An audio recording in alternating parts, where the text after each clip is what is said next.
Chega, papai. Aí, galera, pra amansar aí, ó. Doido pra comer o gilózinho. Eles gostam, viu, do giló. Chega, pai.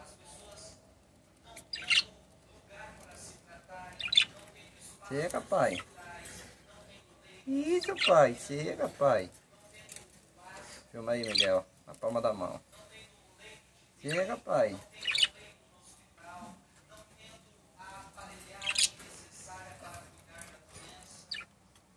Chega, papai. Tá louquinho pra comer, mas agora não quer mais, não.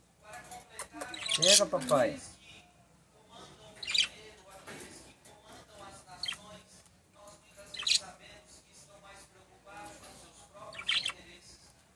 Desce, papai.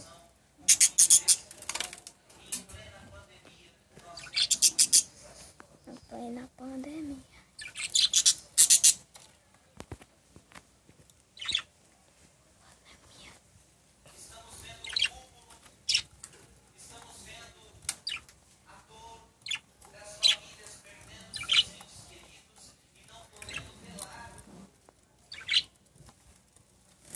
Aí, galera.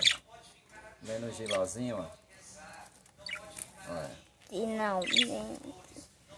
Gilózinho. É, papai.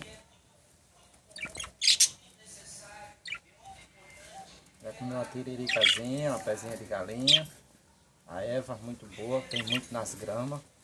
Quando cresce. Já mostrei no vídeo anterior. Eles gostam muito. Já coloquei, já comeu bastante. A alimentação tem um calço na gaiola ali. Entendeu, galera? Eles ficam soltos, galera.